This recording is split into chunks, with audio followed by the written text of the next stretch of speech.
时间到了，去吧，去吧啊！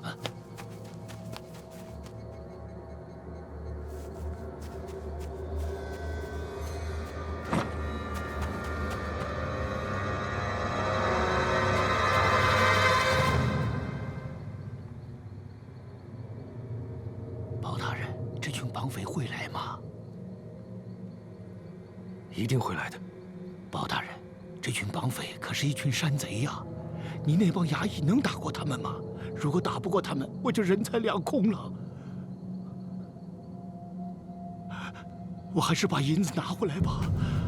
哎，陈员外，陈员外，陈员外，陈员外，请你稍安勿躁，我一定会把你的儿子给你带回来。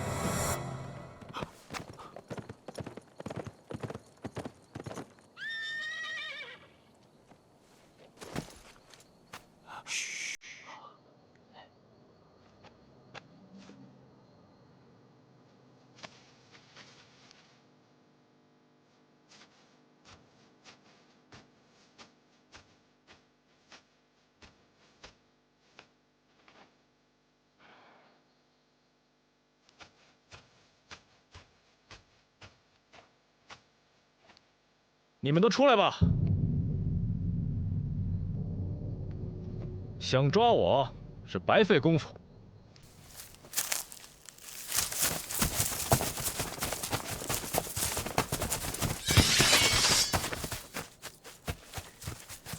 好你个贼人，竟敢绑票勒索！快给我们回府衙！你银子都拿了，快还我儿子吧！去你家米仓里找。你家墙高人肥，我不会费那个功夫。 赶快回家！哎，快走！哎，快！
你站住！我知道你是谁。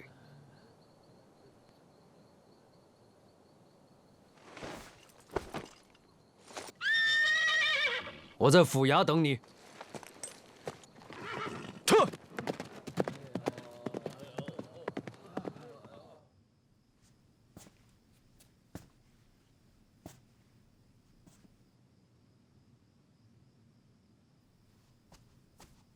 大人，怎么样？大人，陈员外的儿子找到了，他被五花大绑的埋在粮食里，只露出个脑袋。人活着吗？活着。大人，你说那个绑匪他会来吗？他已经来了。张松，接过赃银，去买粮救济灾民。是。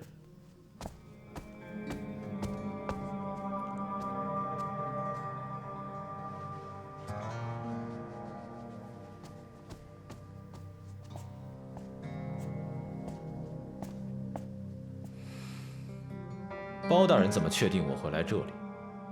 你能劫富，但是不能办成你想办的事情。我能。你终归要用这些银子救济灾民。你折腾了半天，岂不是白费心机了？展大侠，咱们换个地方说话。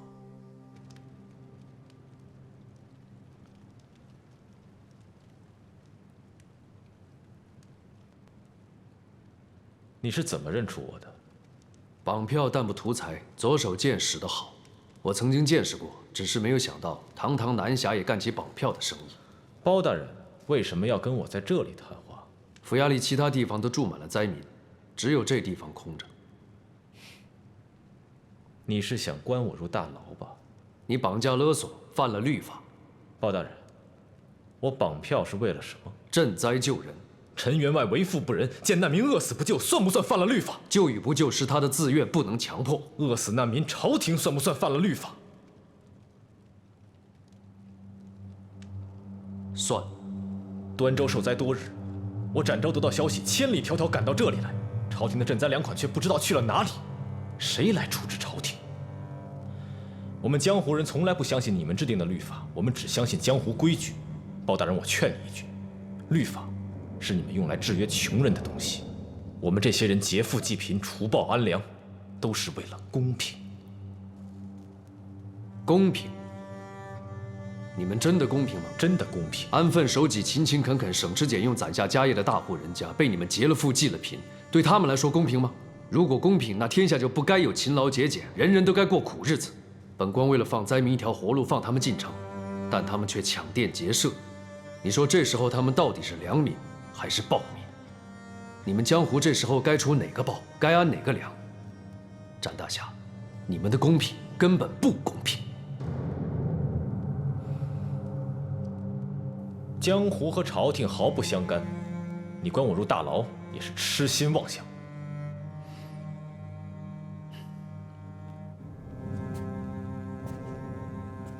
展大侠可以走了。你不关我入大牢了？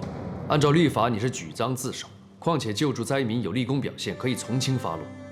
你已经在牢里待够时间，可以出狱了。展大侠，现在知道我为什么要在这里跟你谈话了吧？我没有痴心妄想。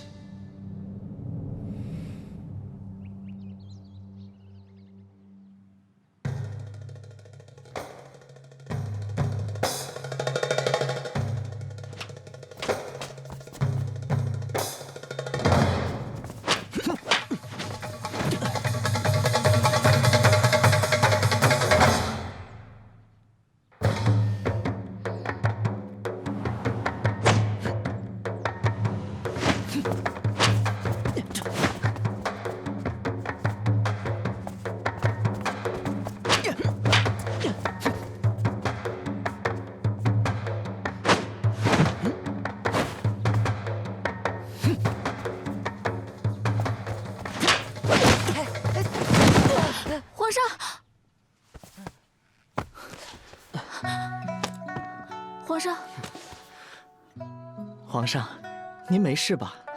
蓉儿，你怎么这么不小心啊？皇上，您看青女都担心您了。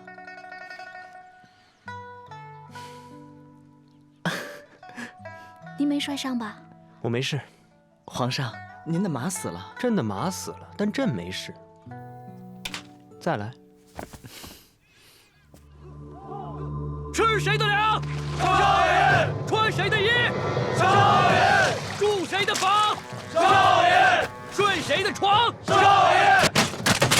谁是我们的爹？少爷。谁是我们的娘？少爷。少爷吃肉，我们扛；少爷有难，我们担当。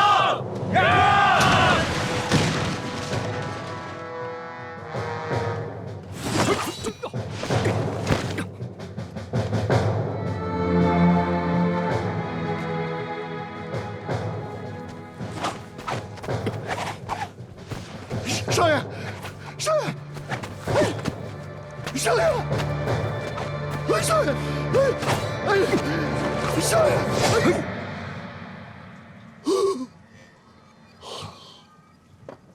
我就是把剑拿出来玩一玩，看把你急的。少爷，主人千叮咛万嘱咐，不许你碰这把剑，更别说拿出来玩玩。你想玩玩，你干脆拿老夫我的命去玩玩。不就是老皇上死前赐给我爹的一把宝剑吗？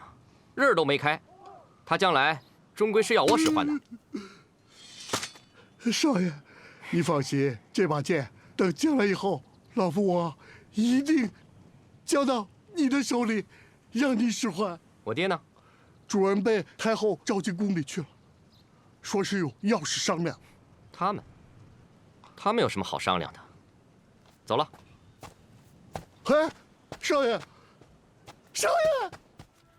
两位大人，这些年朝廷上下有2位大人把持着，大宋天下安安稳稳。哀家先替皇上谢过2位大人了。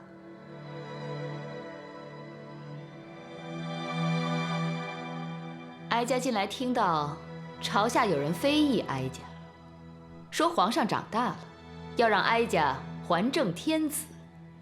不知2位大人听到过没有啊？太后，微臣也听到过一言半语。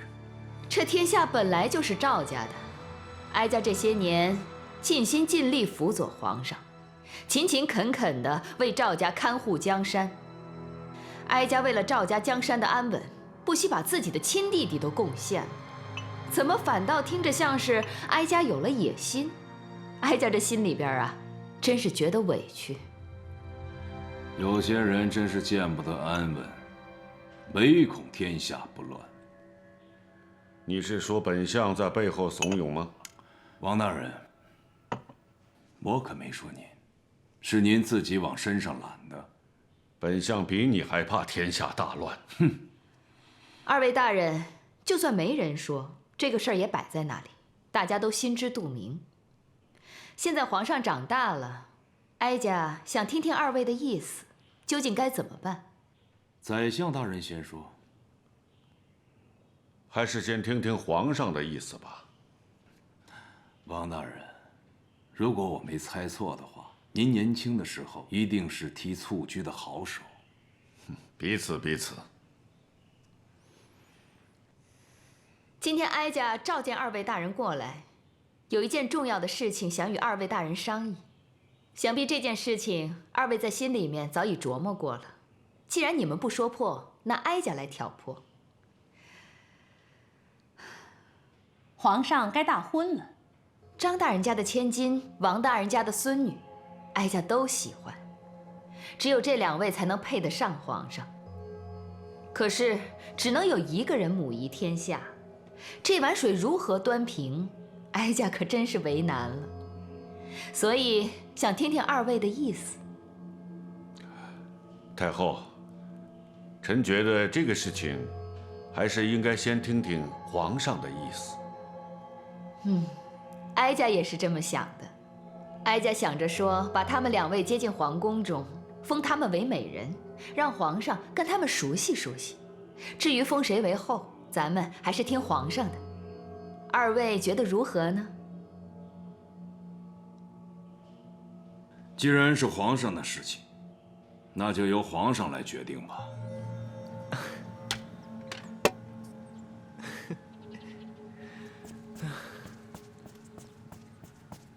皇上，太后来了。太后娘娘驾到！母后，您来了。姑姑，蓉儿，你爹来看你了。看你们满头大汗的样子，刚才在做什么？孩儿让蓉儿陪自己耍剑。听说皇上近来不爱读书了，反倒喜欢打打杀杀了。啊，姑姑，是侄儿闲着没事，缠着皇上耍剑的。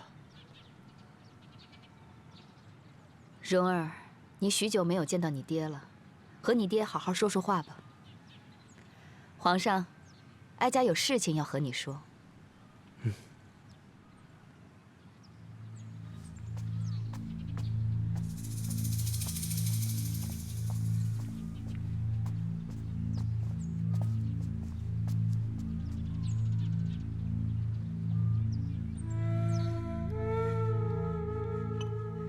皇上，不知道你最近听到了什么吗？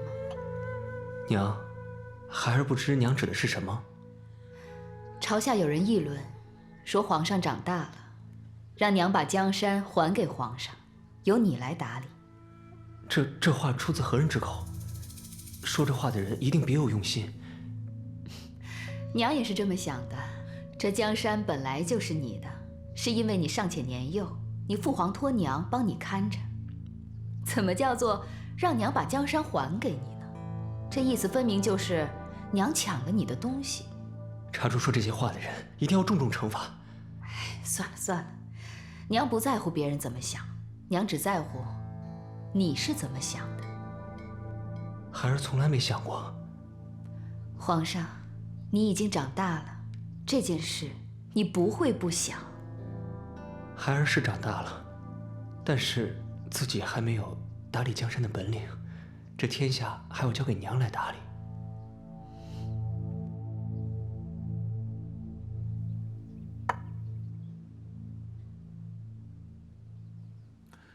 太后说你和皇上越来越像亲兄弟了。他是皇上，儿子是人质，我们永远成不了亲兄弟。太后喜欢你，把你当亲儿子看。太后喜欢儿子，是因为儿子有一个好爹。蓉儿，你是不是一直记恨爹，把你留在宫里？爹，儿子的命是您给的，您让儿子做什么都是应该的，儿子没有理由怨你。那你知道我为什么把你留在宫里吗？那是因为我想……爹，我哥和我娘还好吗？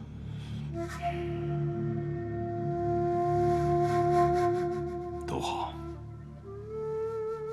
他们都很想你。皇上要大婚了，等皇上大婚之后，太后答应我，让你回到你娘身边。爹，儿子不想出宫，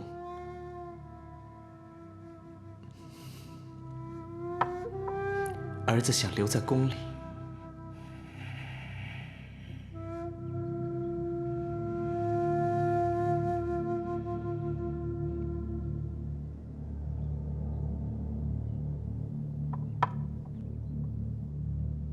皇上，还有件事情，哀家要跟你商量。这要打理国事，首先得打理家事。皇上该大婚了，娘想听听你的意思。娘掰着手指头数来数去，也就只有王延龄的孙女张德林的女儿配得上皇上。哀家想在他们两人当中挑出一位入主中宫，挑谁由皇上来选。娘定就行了。娘可不想委屈了你，娘想着这2日将他2人接入宫中，与皇上熟悉熟悉，挑一个你喜欢的人做皇后。皇上，你为何不说话？孩儿知道了。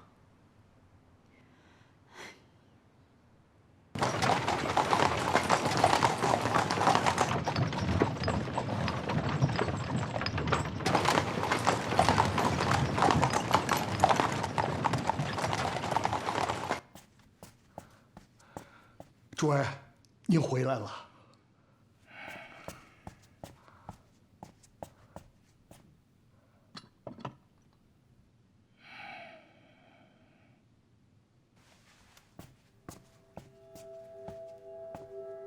主人，您不高兴了？我去见了蓉儿。二少爷可好啊？很好。人长大了。跟我是越来越陌生了，我总觉得他心里透着一股怨气。主人，您别担心呐，蓉儿是您的骨肉，身上淌着您的血，等他回到您的身边，自然就是一家人了嘛。可他不愿意回来。啊，庸儿呢？在习武场习武呢。带着他那帮虾兵蟹将，庸儿越来越像当年的您了，霸气不服输，把他那帮人马调理的是有模有样的，是个帅才啊！哼，年少轻狂，目中无人，早晚会吃大亏。啊，对了，太后要给皇上大婚，正宫在王延龄和咱们2家中。让皇上选一个，燕燕呢？叫他过来，我有话跟他讲。我这就去。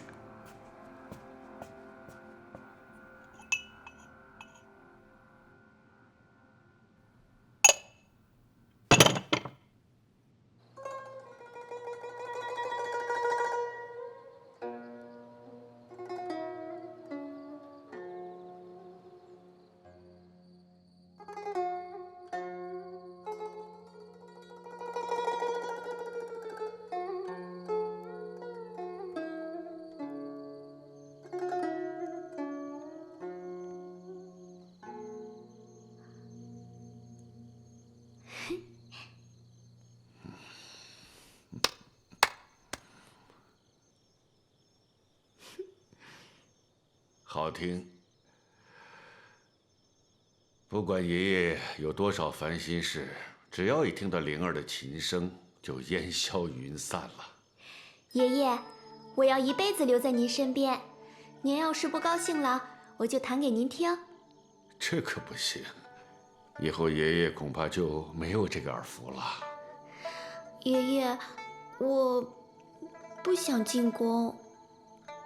一定要进宫。灵儿，你还小，很多事情你不懂。这女孩子终归要长大的，长大以后呢，就要嫁夫生子，就要成为人妻人母。这天底下女人都一样，可是不一样的是嫁给了什么人，孩子生到了什么人家里。有的孩子呢，生下以后就做了牛马，可有的孩子生下来以后就当了真龙天子。这些话爷爷以前跟你讲过，还记得吗？天下牛马成群，天子只有一个。灵儿，咱们不说市井乡野，就说朝廷百官，能把女儿嫁到宫里的那是寥寥无几。你能进宫，那是爷爷应该享受的权利，对吧？灵儿啊，给爷爷捶捶背，以后恐怕就享受不到了。来，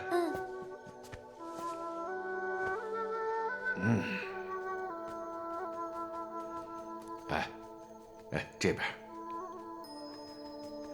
进了宫以后呢，一切都要靠自己了。我和张德林斗了半辈子都没有输给他，你也不能输，一定要讨皇上的欢心，一定要做一个一人之下万人之上，母仪天下的皇后。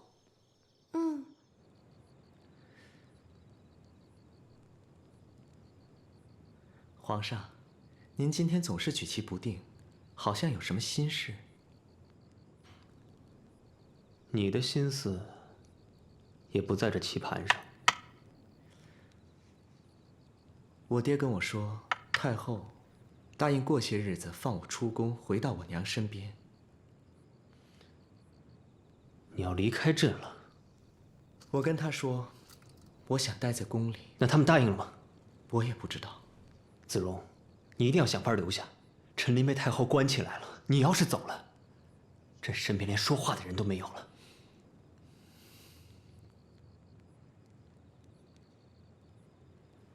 皇上，太后跟您说了什么？太后说，朝中有人议论，让她归政于朕。归政？什么人议论？她没告诉朕。你说太后为什么要告诉朕这些？她想试探您。朕也是这么认为的。那皇上是怎么回答的？朕说还没有独自打理江山的能耐，江山还得靠他打理。皇上回答的巧妙。还有一件事情，他们让朕完婚。完婚？和谁完婚？一个是你爹的女儿，一个是宰相王延龄的孙女。太后让朕在2个中选一个做正宫。让您挑选？一边是你爹，一边是王延龄，太后谁都不想得罪，把球踢给了朕，你说朕该如何是好？皇上，您应该选王延龄的孙女。我爹这里，您有我这颗棋子，而王延龄那里您没有妻子。皇上，这是个机会。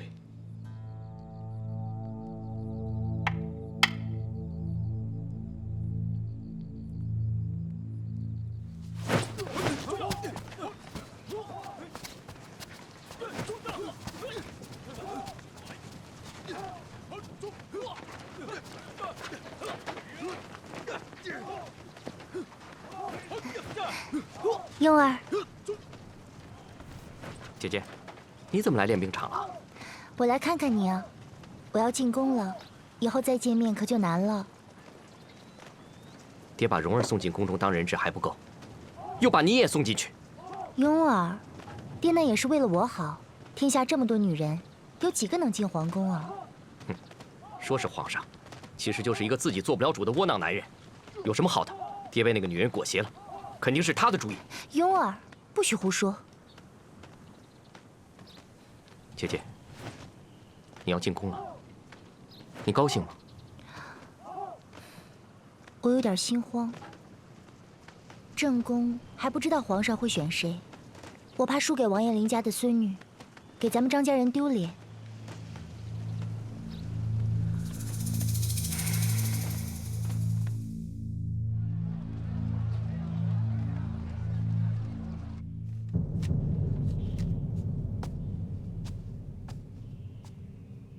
这是牛舌头，大人，千真万确，这就是小人家牛的舌头。你把事情的经过再详细的讲一遍。这头牛啊，小人喂养了好多年了，耕地的活全指望着它了。平日里天不亮它就叫唤，催着小人喂它饲料。今天却奇怪了，小人去喂它，它不仅不吃，反而疯了似的用鸡叫顶小人。要不是拴着，小人就没命了。你是怎么发现他的舌头被人割了的？这头牛啊，它顶不着小人，就望着那柱子落泪。我就纳闷了，这牛今天是怎么了？我就顺着它的眼睛看去，我点着灯凑近一看，哎呦，吓一跳，血字呼啦一块肉啊！小人又纳闷了，这是什么呢？那头牛看着小人还不明白，又张开嘴我一看。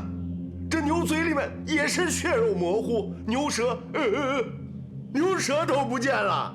他自己张嘴让你看的？是的，我们家这头牛啊，它通人性，除了不会说话，它心里什么都明白，它就像小人的家人一样。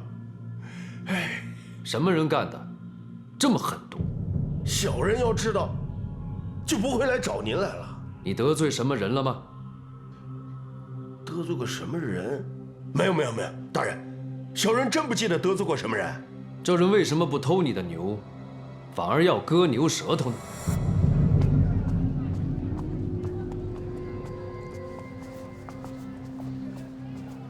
这牛没了舌头，还活得了吗？活不了，不疼死，也会饿死啊！你这就回去，将牛杀了，别让他受罪了。哎，大人，小人可不敢。这厮杀耕牛是犯王法呀，是重罪，可不能杀牛啊！牛已经活不成了，有何不敢？听我的，将牛肉分给全村人吃了。大人，你这不是害小人的吗？不是我，是有人要害你。你要想知道这人是谁，就照我说的办。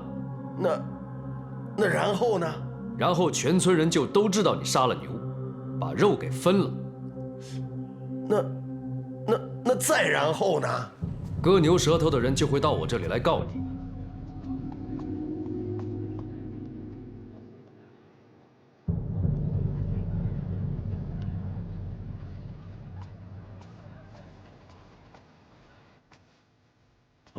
大人，小人明白了，我这就回去杀牛去。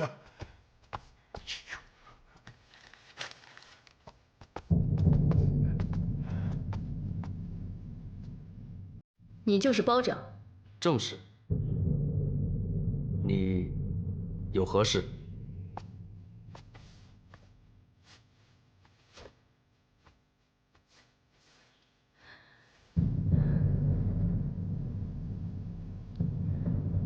这个你认识吗？你是谁？为何会有这件东西？保长，换个地方说话。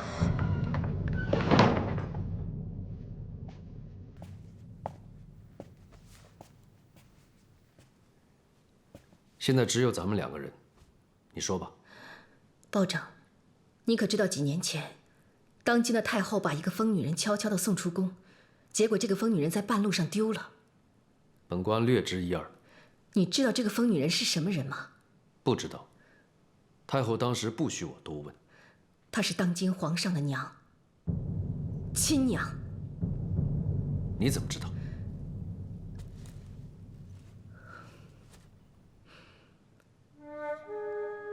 这个女人没有疯，她只是装了几年疯子。你是？是我。知道你在说什么吗？知道。知道如果说的不实会是怎样的结果吗？丢掉身家性命。如果说的是真的，知道对皇上、对朝廷意味着什么吗？一时激起千层浪，刚刚平静了几年的朝廷，又要搅开了锅。我只是想让皇上知道，他的亲娘还活着，好让我们母子相认。你就单凭着肚兜证明你是当今皇上的亲娘？陈琳公公，当今的太后、太妃，还有曾经伺候过我的宫女们，她们都可以证明我的身份。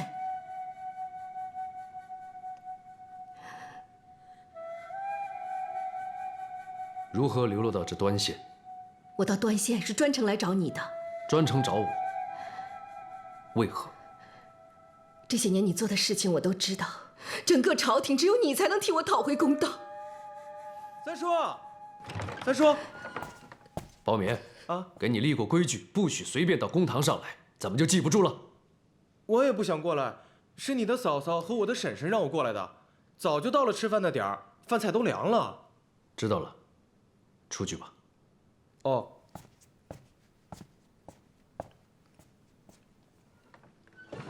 一个人来的端县，住在哪儿？没有住的地方。我还需要点时间，一来验证你的身份，二来想想该怎么办。这段时间你就暂时住在我家里，但不许跟任何人提起你的身份，包括我的家人。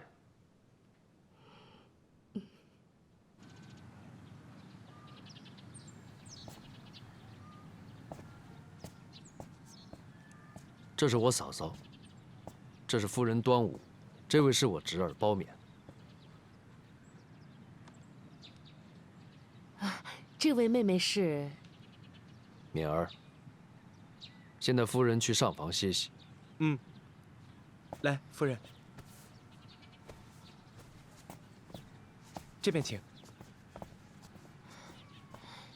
三黑，你又神神秘秘带一个女人回来，你和她什么关系？嫂嫂，端午，这个女人非常特别，我不能告诉你们她的身份，你们也绝不许打听。她要在咱们家住段日子，你们要好生伺候，不可怠慢了她。啊，哎，还有，她住在这儿，不能让外人知道。哎，好，三黑，这到底怎么回事嘛？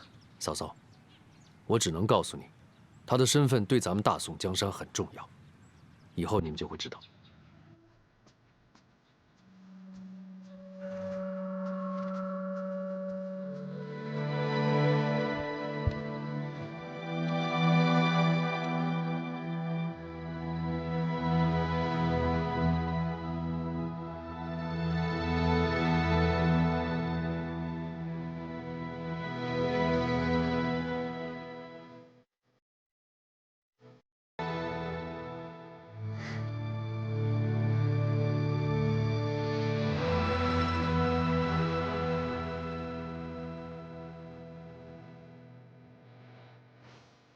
起驾！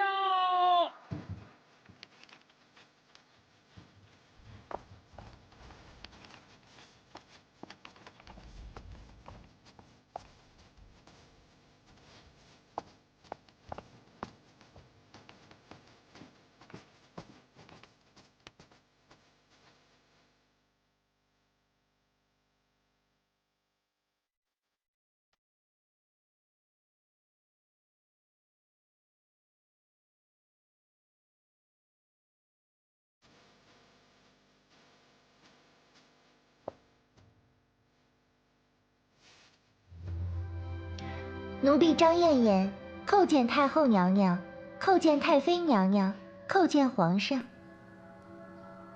奴婢王灵儿叩见太后娘娘，叩见太妃娘娘，叩见皇上。好了好了，起来说话吧。谢太后娘娘。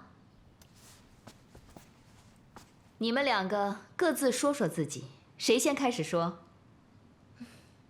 奴婢叫张燕燕，自幼学习琴棋书画，喜歌善舞。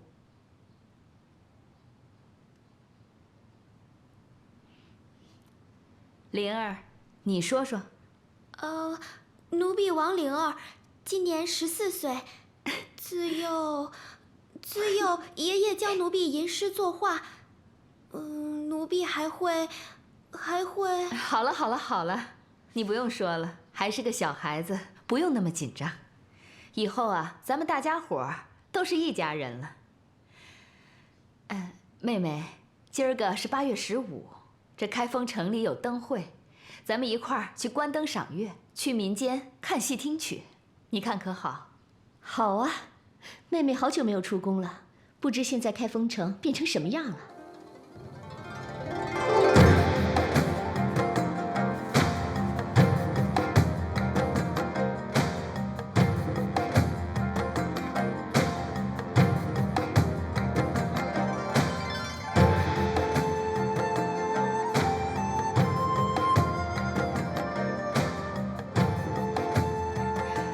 妹妹，你看他们跳得多好看呀！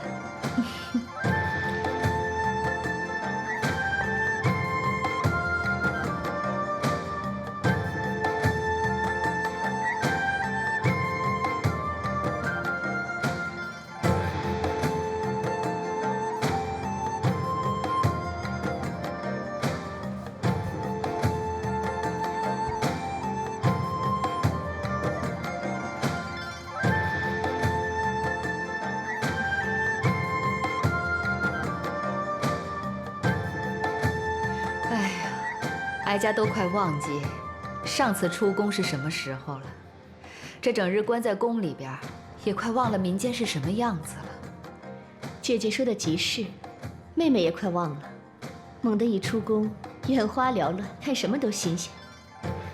姐姐，和宫里比起来，妹妹突然觉得外面才是天上人间。哀家也有同感。夏怀敏。太后，您吩咐。以后有你护驾，经常带着太妃娘娘四处走一走。这整天关在宫里边，真的也就不食人间烟火了。遵命。皇上，这还是你第一次看民间杂戏吧？孩儿是第一次，不仅是看戏，连着开封城，孩儿也是第一次看。小的时候从乡下进宫，坐在马车上，被帘子捂得严严实实，什么都看不见。第一次看到这开封城，皇上有何感想？如果不是亲眼所见，还真不知道天下有这么繁华的地方。蓉儿，姑姑吩咐，以后你也经常带着皇上四处走一走，免得成了井底之蛙。姑姑放心，侄儿知道了。谢谢母后。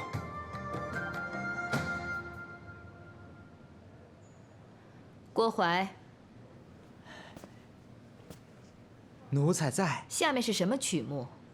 回太后娘娘，是这家戏班的招牌，当家女伶的词曲。那就赶紧开始吧。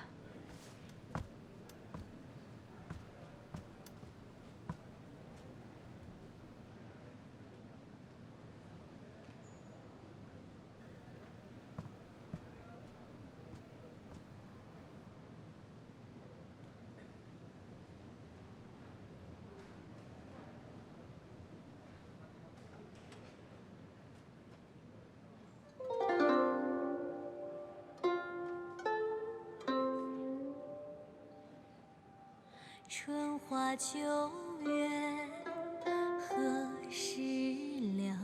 往事知多少？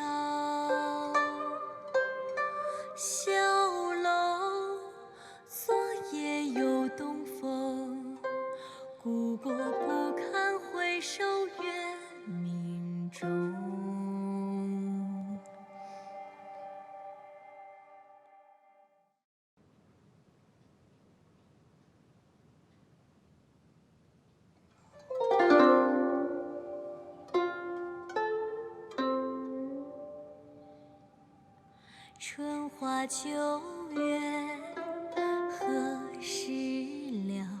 往事知多少？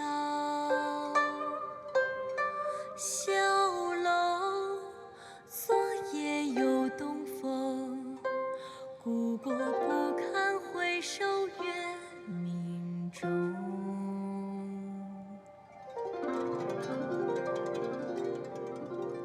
春花秋月何时了？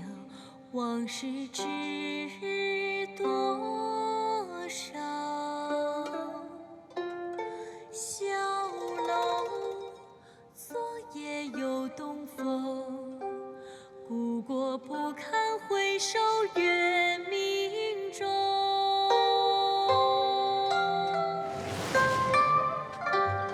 啊，雕栏玉砌应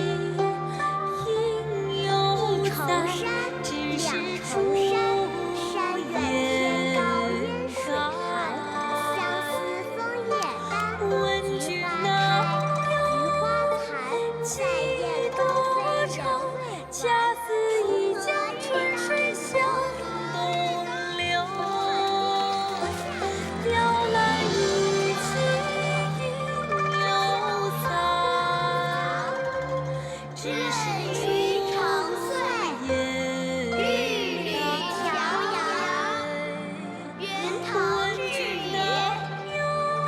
我家在那边，我走了，再见。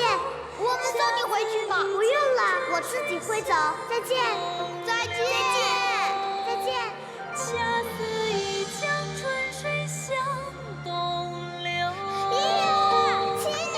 恰似一江春水向。姨儿，那你以后会做一个好皇上吗？我会的。姨儿，姨儿。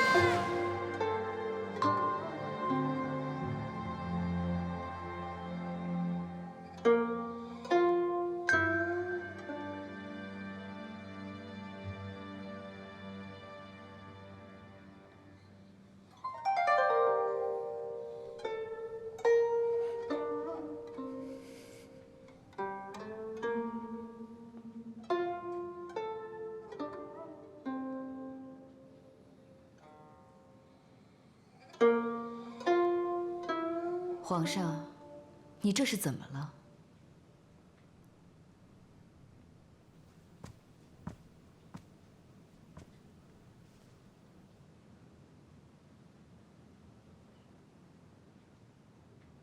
等等，不愧是戏班子的招牌，声音犹如天籁，唱的如泣如诉，让人不由得要流泪呀。皇上，你可知道他唱的是什么词曲？虞美人。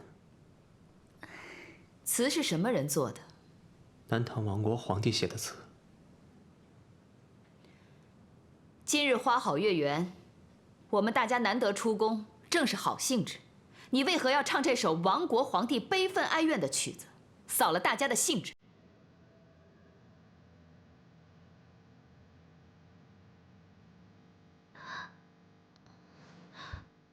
民女是一个歌女，只想将最拿手的献给太后皇上助兴。民女不敢冒犯太后皇上。大胆，竟敢演唱亡国之君的词曲，扫了太后和皇上的雅兴，拖下去，乱棍打死！是。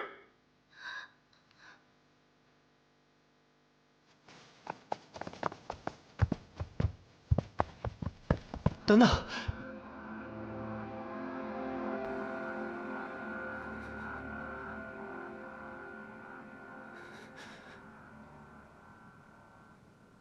母后，他叫周儿，是孩儿儿时在乡下的玩伴。孩儿认的第一个字就是他教的。他和他的爷爷有恩于我，孩儿想替他求情，求母后原谅他。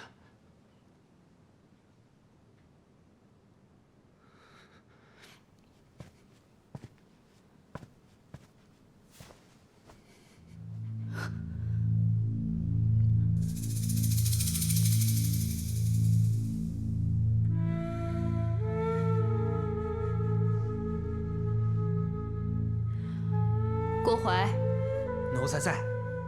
让他们都退下吧。是。你们都退下。是。皇上，你还跪着做什么？来，快起来吧。母后，孩儿想将周儿带进宫去，一同聊聊儿时的趣事，希望母后答应孩儿。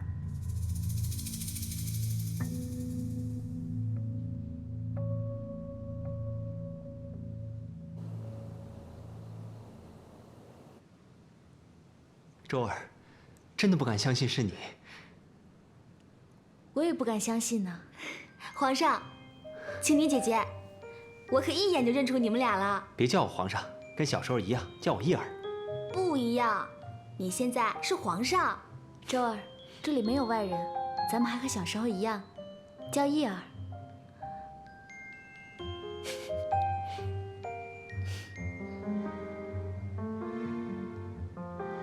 她叫蓉儿，是自己人。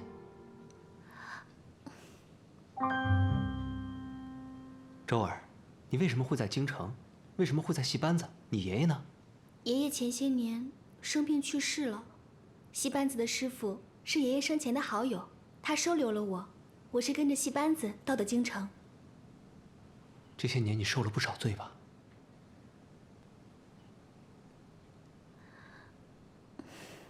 义儿，青妮姐姐，你们过得好吗？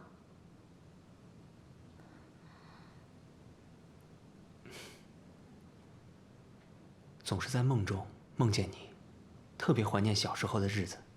真的？我还以为你们进了宫就把我给忘了呢。我也总是梦到你们。义儿，你还记得吗？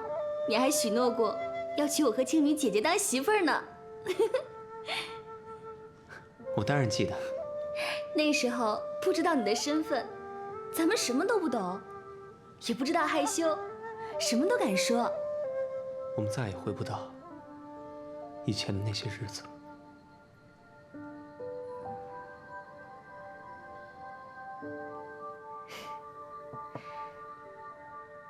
这个周儿不但唱得好，长得也好，不卑不亢，落落大方，一点不像民间人家的女儿。妹妹真是好眼力，她并非是一般人家的女儿，她的祖上是钱塘皇上的老师，也曾经是呼风唤雨的人物。姐姐是怎么找到这个女孩子的？一个太后大海捞针都不是难事，何况是找个活人呢？这么多年过去了，看来皇上还是对这个女孩子念念不忘。两小无猜，世间最美好的回忆，谁能忘怀？姐姐，你说皇上会选这个女孩子吗？打心眼里，他肯定是喜欢周儿的。这次哀家让他们相遇，就是想知道皇上他心里是怎么想的。他到底是想要江山，还是想要美人？听说最近朝廷上有人议论，让姐姐归政于皇上。皇上的羽翼日益丰满，归政是迟早的事情。但是归了政之后，咱们还得让皇上听咱们的，要不然咱们姐妹俩以后的日子该怎么过呀？姐姐说的是，张德林的女儿，王延龄的孙女，无论是谁入主中宫，都不是哀家想要的。哀家现在倒是希望，有情人能够终成眷属。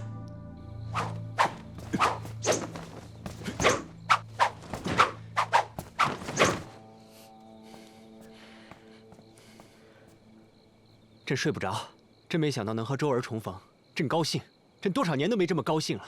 皇上，你想说什么？皇上，您第一次出宫就遇见周儿姑娘，您不觉得太巧合了吗？什么意思？臣只是觉得，您和周儿姑娘的重逢像是有人安排的。你是说太后？她为什么要这么做？还有，她怎么知道我和周儿曾经相识？臣也说不清楚，臣只是觉得巧得可疑。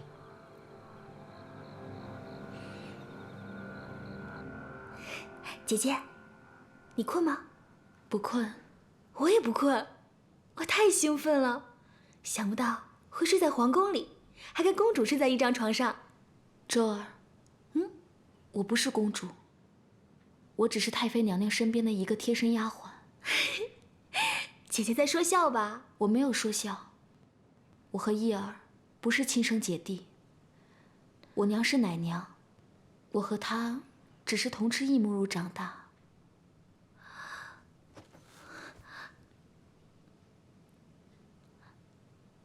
那当今太后是叶儿的亲娘？不是。那叶儿的亲娘……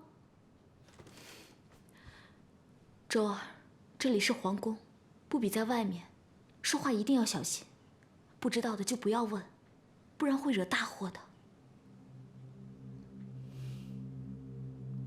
姐姐，你和叶儿这些年在宫里开心吗？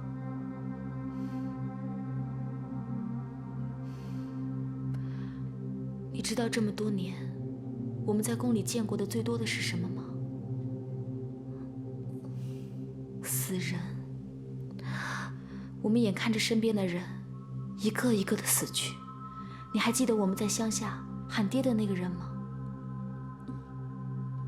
他是叶儿的侍卫，晚上还活得好好的，白天人就没了。我和叶儿能活到今天，已经很不容易了。可叶儿是皇上啊，叶儿是皇上，那只是个摆设。他是一个连自己的事情都做不了主的皇上。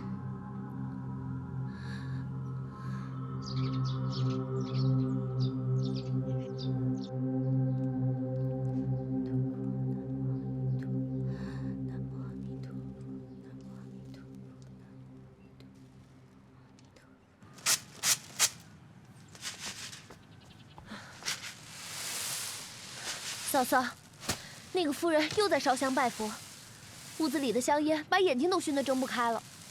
她把咱们的上房当成佛堂了。她还说，今天是斋日，咱们全家都得吃素。哎呦，闲出毛病了吧？我看她。嫂嫂端我，你们怎么能干下人干的活啊？我们家没有上人下人，只有人。哎，你们干这些成何体统啊？这样不但丢了朝廷的颜面，还丢了包拯的颜面。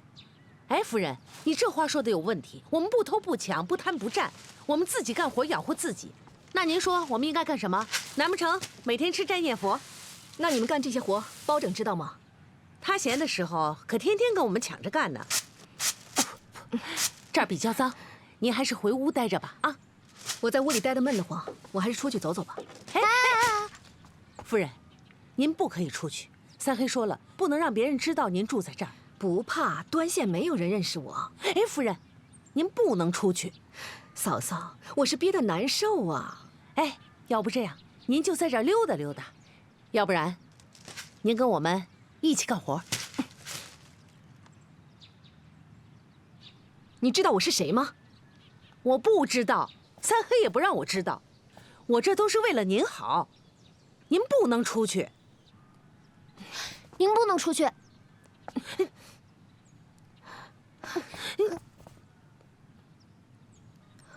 啊，包拯，你回来的正好。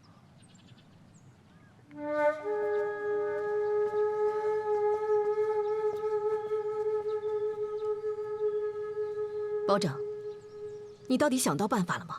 什么时候才能让我们母子相认？夫人，这事不能着急，要等到时机成熟。何时时机成熟？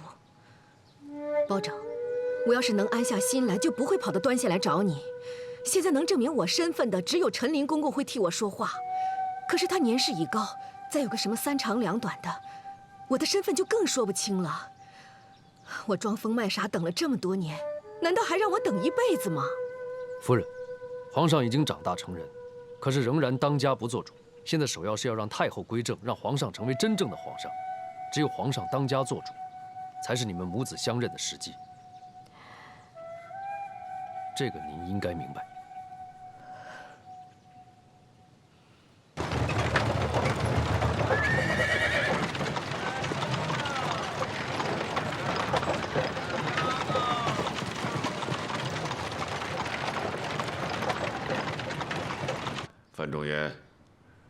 知道本相为何找你吗？王大人是不是听到了什么？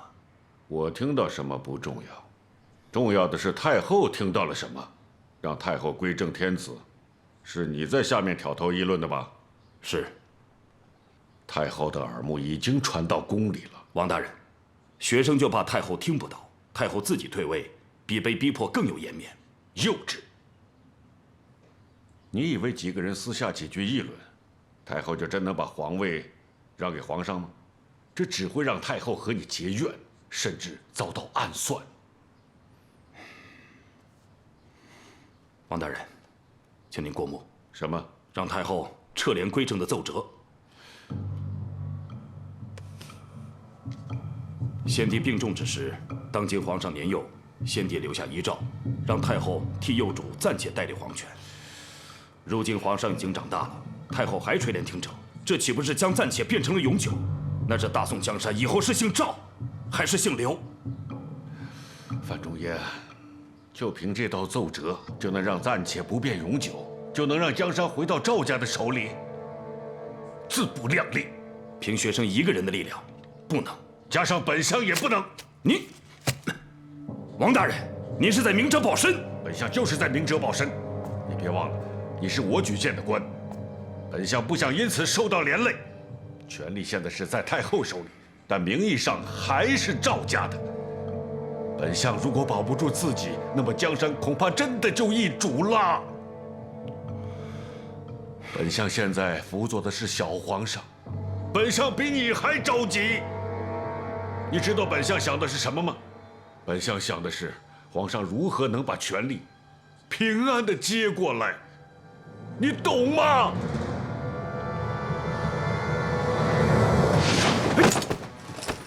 呀！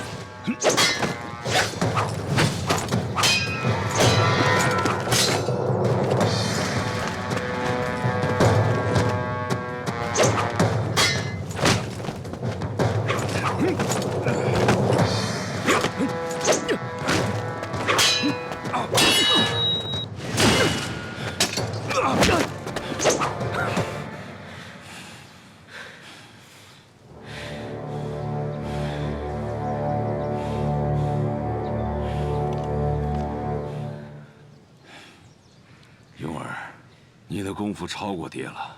青出于蓝胜于蓝，您说的。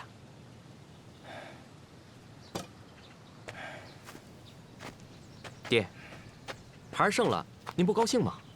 爹也不知道该高兴还是不高兴。你和蓉儿小的时候，爹盼着你们长大。你们真的长大了，爹心里又发慌。人胆量小了，是因为变老了吗？你想说什么？我记得我们小的时候，天下就没有爹害怕的事情。那个时候我们觉得，我们的爹是天下最厉害的爹。接着说。您现在被那个女人打败了，您怕她，您不但将蓉儿放在她的身边当人质，还把自己的亲生女儿送进皇宫，给那个不像个男人的皇上做妻妾，用联姻来巴结他们。庸儿，你虽然人长大了，但是脑子还没有，你将来就会输在这儿。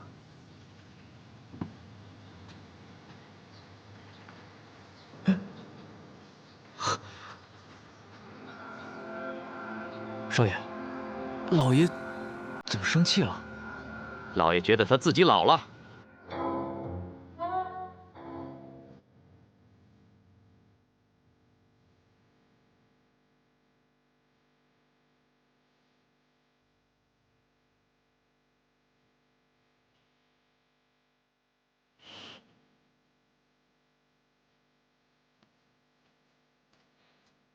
娘娘，皇上身边的蓉儿公子求见。子荣拜见太妃娘娘。免礼了。蓉儿，你是来叫人的吧？是娘娘。皇上差子荣来请周姑娘。皇上真是心急，哀家还想听周儿再唱一曲呢。算了，青女，你陪周儿姑娘过去吧。娘娘，皇上只差子荣，请周姑娘一人过去。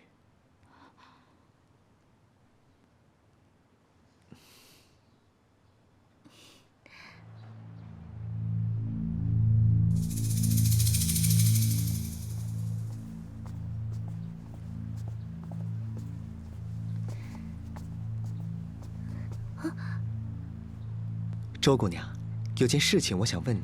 什么事情啊？你和皇上小时候的事情，你跟别人说过吗？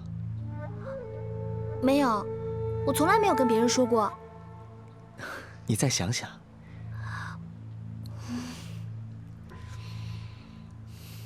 那宫里是怎么找到你们戏班子的？我们戏班在开封城唱的有名儿，城里的达官贵人都找我们去唱戏。宫里怎么找到我们的，就要去问我们的班主了。我只是个唱曲儿的，班主说让我们去哪儿唱，我们就去哪儿。那你事先知道是给皇上和太后唱的？嗯，知道。班主说太后、皇上要听我们唱戏，让我们一定卖力的唱，不能出任何差错。张公子，你问这些做什么？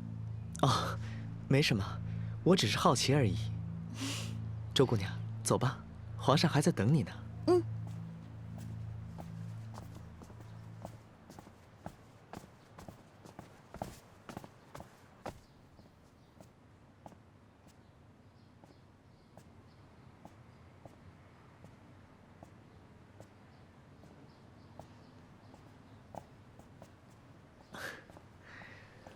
皇上，周儿姑娘来了，快让她进来。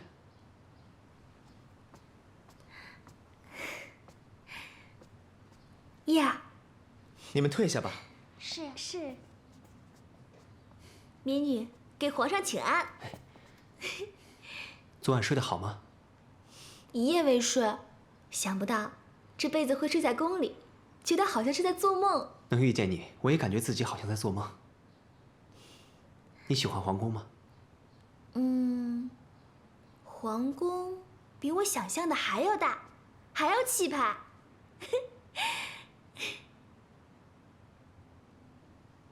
依儿，你怎么了？我不喜欢皇宫，也不想做皇上。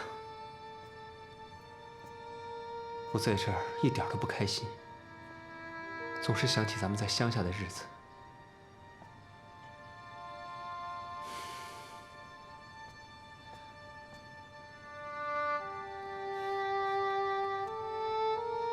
依儿，你们的事情，青女姐姐跟我说了。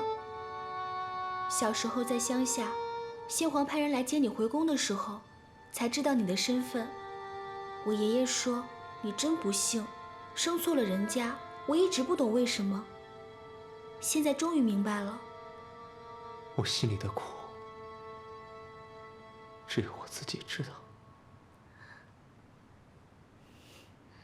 依儿，天将降大任于斯人也，必先苦其心志，劳其筋骨，饿其体肤，空乏其身。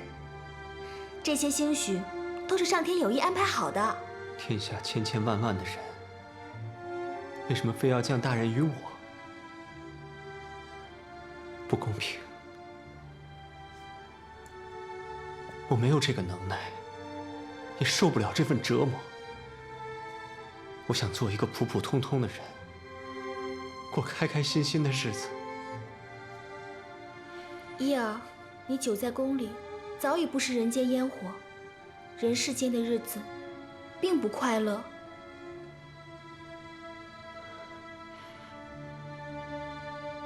为什么？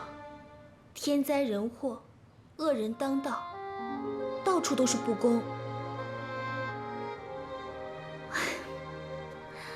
民间的苦难，一时半会儿也跟你说不清楚。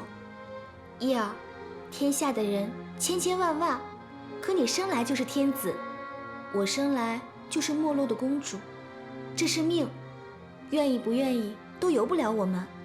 我呢，能做的就是当一个好歌女。你能做的就是当一个好皇上。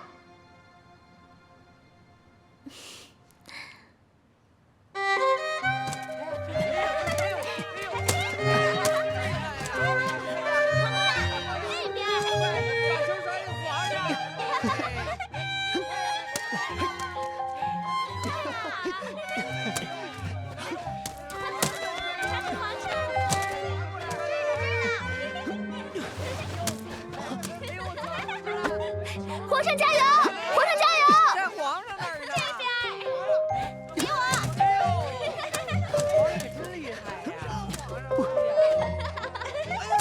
了，进了，是啊。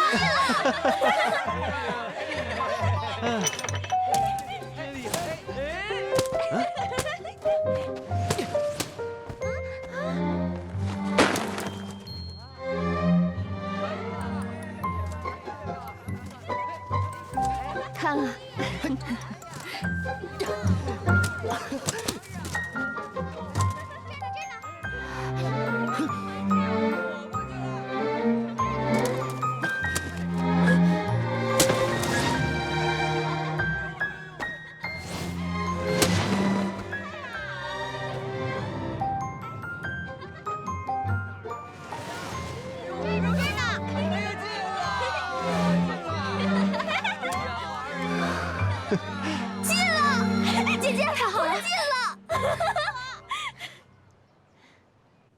义儿，这2天开心吗？孩儿开心。这些年，很少看到皇上开心了。也不能光顾着开心呀。皇上的婚事，皇上你可得早点拿个主意。孩儿知道了。义儿，王大人的孙女，张大人的女儿，你都见到了，给娘娘说说，你更中意哪一个呀？这儿没有外人，你心里怎么想的就怎么说。孩儿也不知道怎么办，还请母后和小娘娘帮孩儿拿主意。皇上，萝卜青菜各有所爱，我们喜欢的未必是你喜欢的，这个主意啊，还得你自己拿。义儿，不要左右为难，喜欢哪个就是哪个，其他的事情你大娘娘会为你做主的。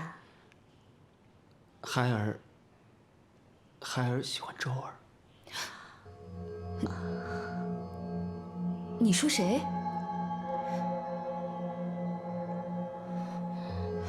你大声说。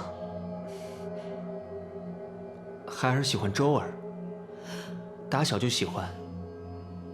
周儿和孩儿青梅竹马，在皇宫，孩儿还时常念及她，还经常梦到她。这次见到周儿，是越发的喜欢她。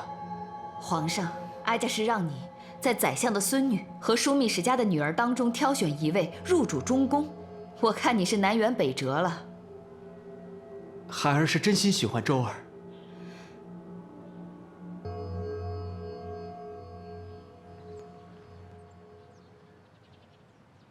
菊花开，菊花残。塞雁高飞人未还，一帘风月闲。周儿，还记得这首诗吗？《长相思》，是你教我的，你是我第一个先生。你不提醒，我差点都忘了。我爷爷是前朝皇帝的先生，我呢是现今皇帝的先生，还不快给先生行礼？先生好。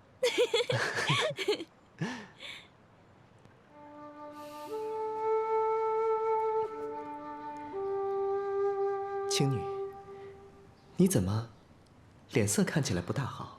是生病了吗？没什么。青女，你和皇上小时候在乡下的事情，太后娘娘知道吗？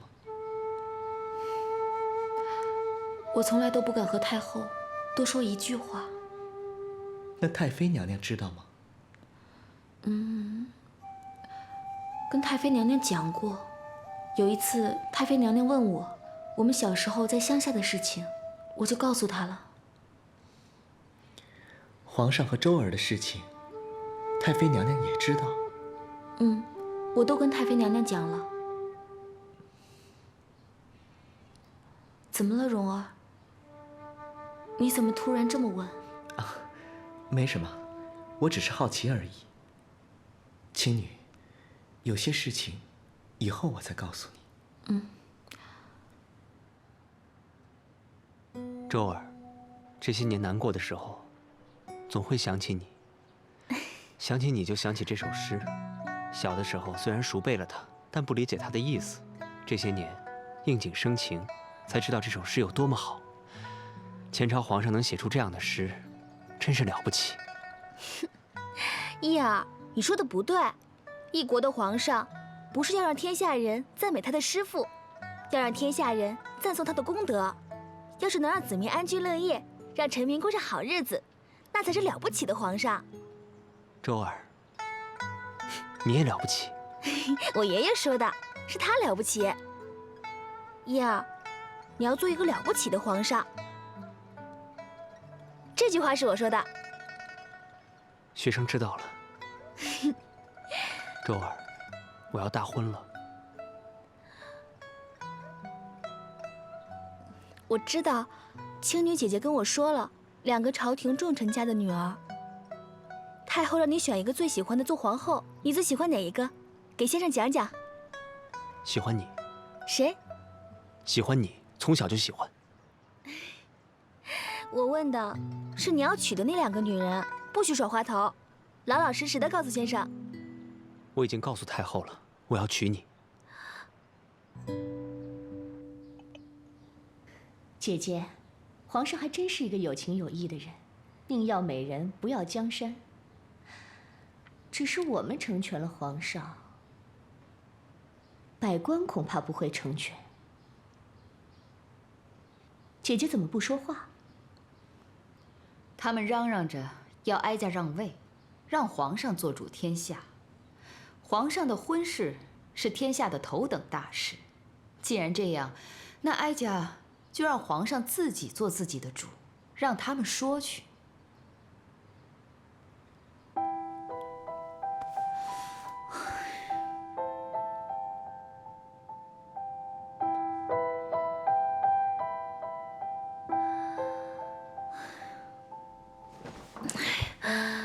姐姐，我还是睡不着。姐姐，我有话想跟你说。我困了，等到明天再说吧。不行，再不说我会憋疯的。那你说吧。算了，等我想好怎么办再告诉你吧。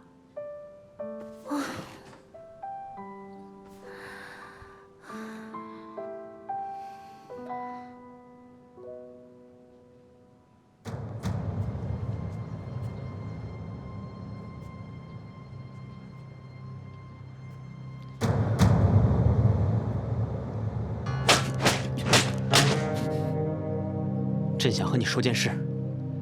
皇上，臣已经知道了。您喜欢周儿姑娘，想娶她为后。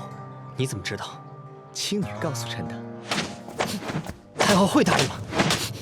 会。臣已确认，周儿姑娘是太后有意安排与您重逢的。太后为什么要这么做？因为太后希望您娶周儿。为什么？为了将您的羽翼折断。让我爹和王延龄与您联姻，是太后迫不得已送出去的人情。其实她心里并不乐意。为什么？不论您选择谁，都会成为您的一只硬翅膀。太后最怕看到的，就是您的翅膀长硬。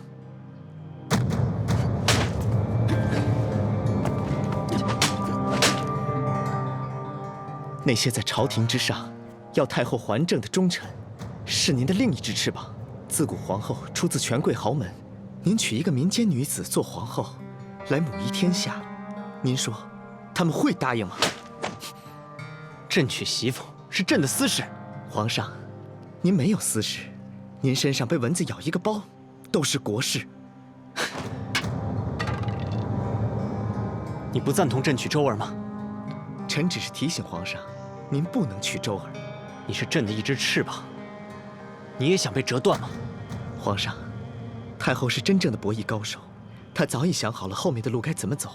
您第一次做主就遭到了百官的反对，这让她继续垂帘，又有了冠冕堂皇的理由。朕不管，朕只要周儿，让她一辈子待在垂帘里好了。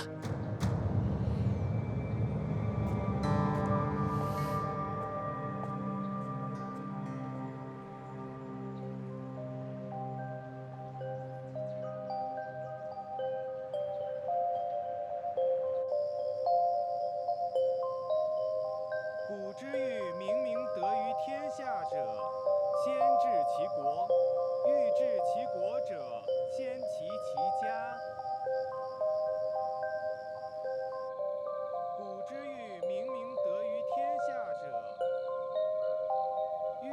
其国者，先齐其家。先治其国。欲治其国者，先齐其家。古之欲明明德于天下者，先治其国；欲治其国者，先齐其家。欲齐其家者，先修其身；欲修其身者，嫂嫂，先正其敏儿读书可真用功，以后一定能考上好功名，比三黑有出息。我不稀罕这个，我呀只求这个家平平安安的，人丁兴旺，比啥都重要。嗯。哎，嫂嫂，怎么了？哎，你这药都吃了好几副了，这肚子怎么不见大呀？嫂嫂，不急。什么不急？你们不急，我急。这都过了好几年了。哎，这样吧，明天啊，我带你去烧烧香，求求送子观音。哎，家齐而后国治，国治而后天下平。家齐而后国治，国治而后天下平。勉儿，你这是在干嘛？夫人，我在读书啊。读书？啊，我在学圣人读书，头悬梁，锥刺股。勉儿，你这么用功是想考个好功名吧？嗯。头悬梁，锥刺股，就一定能考上好功名吗？还要有天资，不过呢，勉儿天资笨，所以说要更加用功。勉儿，做好学问不是最好的捷径。夫人，什么意思啊？勉儿，你不用这么辛苦，只要你叔叔帮我把事情办妥了，我保你一定飞黄腾达。啊，娘。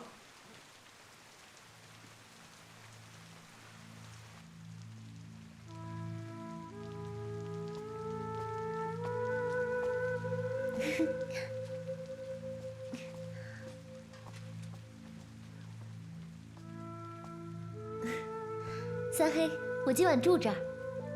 嫂嫂明天又要带我去烧香求子，种瓜得瓜，种豆得豆，不种种子，观音娘娘也没办法。端午，我在写一个很重要的折子。包家后继有人，难道不重要吗？嫁给你这些年了，你一心扑在公事上，百姓家的一头牲畜，你都操心不尽。难道端午？端午，我是一方父母官，百姓的事情无小事。你是父母官，你也是我男人啊。你知道我担心什么吗？你担心生出的孩子和你一样面黑，黑又怎么样？农夫难道因为黑豆黑就不播种了吗？这个比喻不对。我从小被人当作妖怪，那种滋味只有我自己知道。我不想让我的孩子跟我有一样的经历，这对他不公平。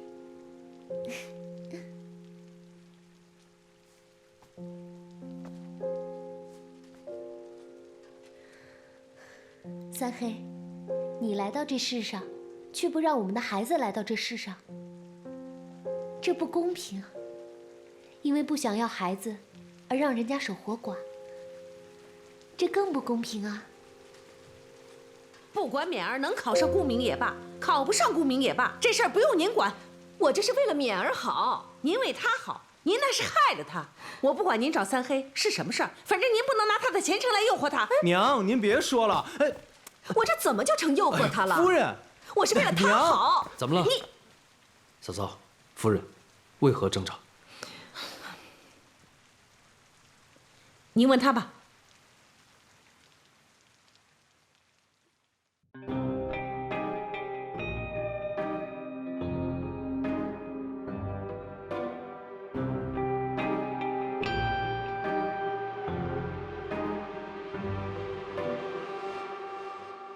露出了半边的雨，是缘还是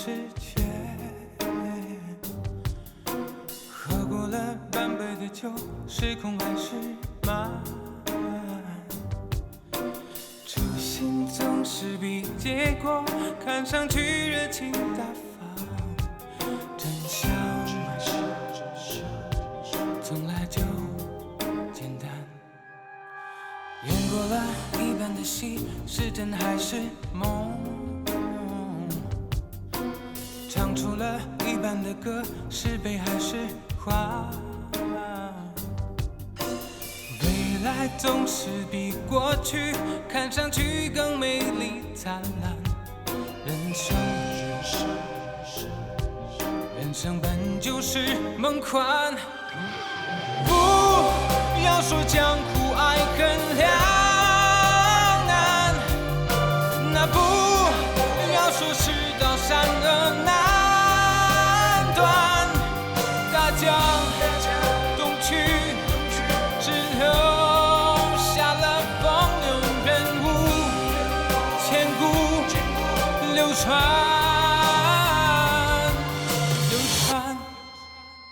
演过了一半的戏，是真还是梦？唱出了一半的歌，是悲还是欢？未来总是比过去看上去更美丽灿烂。人生本就是梦宽，不要说江湖爱恨